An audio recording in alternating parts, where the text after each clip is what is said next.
छत्तीसगढ़ में विधानसभा चुनाव की तारीखों के ऐलान के साथ ही सियासी पारा हाई हो चला है। ऐसे में भाजपा कांग्रेस दोनों ही पार्टियों के नेता एक दूसरे पर आरोप प्रत्यारोप लगाने में कोई कसर नहीं छोड़ रहे हैं। इसी कड़ी में आज जहां भाजपा प्रवक्ता श्रीचंद सुंदरानी ने प्रेस कॉन्फ्रेंस लेकर कांग्रेस सरकार पर निशाना साधा, तो वहीं जवाबी हमले में कांग्रेस प्रवक्ता धनंजय ठाकुर ने भाजपा पर जमकर पलटवार किया। आइए जानते हैं दोनों पार्टियों के प्रवक्ता ने क्या कुछ कहा। अभी सभी मित्रों का, पत्रकार मित्रों का सबका स्वागत है। भारतीय जनता पार्टी ने जब टिकट वितरण किया तो कांग्रेस व्यंग कसती थी। छुटमुट अगर कोई बात, किसी का विरोध का स्वर सुनाई दिया तो उस पर बड़ी बड़ी बातें कांग्रेस पार्टी करती थी। लेकिन जब से कांग्रेस पार्टी की दूसरी सूची आई, पहली सूची आई, लगातार विरोध और द्वंद्व अंदर खुलेआम दिखने लगा है। अनेक बृहस्पति सिंह का अगर हम बयान पढ़ें तो उन्होंने तो यहाँ तक कि कहा कि टी.एस. सिंहदेव बाबा कहीं न कहीं शिंदे बनने जा रहे हैं छत्तीसगढ़ के। तो ये इतना बड़ा द्वंद्व, और अनेक विधायकों ने कहा कि उनका परफॉर्मेंस अन्य विधायकों का भी खराब था, लेकिन हमारी टिकट काट दी गई। खराब परफॉर्मेंस वाले विधायकों को टिकट दी गई। सिर फुटबल की स्थिति आज कांग्रेस पार्टी में। अनूप नाग अंतागढ़ से निर्दलीय उम्मीदवार के रूप में फॉर्म खरीदा है। विनय जायसवाल जी, गुरदयाल बंजारे जी, बृहस्पति सिंह जी, ऐसे कम से कम 20 से 25 विधायक के दावेदार विधायक बगावत के कगार पे खड़े हैं। कम 18 विधायकों की इन्होंने टिकट काटी है।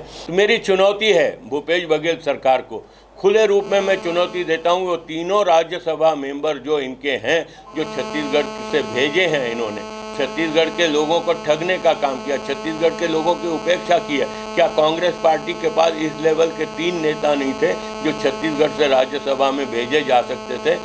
इन्होंने नहीं भेजा। अब मैं एक चुनौती देता हूं कि जो फैसला भूपेश बघेल जी ने इनको राज्यसभा में भेजने का काम किया था, इन तीनों को किसी भी विधानसभा क्षेत्र से चुनाव लड़ाएं और छत्तीसगढ़ की जनता बता देगी कि क्या स्थिति है छत्तीसगढ़ में इनकी। और तीनों के तीनों राज्यसभा सदस्य बुरी तरह अपनी जमानत बचाने में कामयाब नहीं होंगे। ये मेरी चुनौती है। इस चुनौती को भूपेश बघेल स्वीकार करें, शैलजा जी स्वीकार करें, राहुल गांधी और खड़गे जी इसको स्वीकार करें। मैं इस चुनौती को भारतीय जनता पार्टी की ओर से देता हूँ।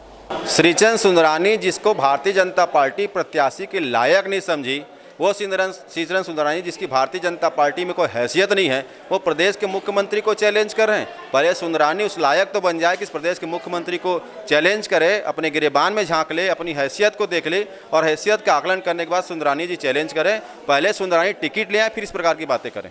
देखिए, भारतीय जनता पार्टी का 15 साल का रमन शासनकाल जो है छत्तीसगढ़ के लिए अभिशाप था। बस्तर के जो दक्षिण विधानसभा में जो 2 विकासखंड तक नक्सलवाद सीमित था, रमन सिंह और भारतीय जनता पार्टी के सहयोग के चलते, इनके पालने पोषने के चलते प्रदेश के 14 जिले नक्सलवाद से प्रभावित हो गए।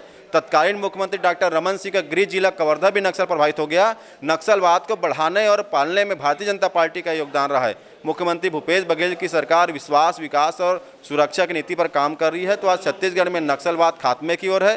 केंद्र सरकार की रिपोर्ट बता रही है कि नक्सली घटनाओं में कमी आई है और अति संवेदनशील क्षेत्र से कोंडागांव जिला नक्सलवाद जो था वो बाहर आया है। तो नक्सलियों के सहयोगी तो भाजपा की सरकारें रही हैं, पालने वाले भाजपा की सरकार रही हैं। कांग्रेस सरकार में नक्सलवाद खत्म हो रहा है।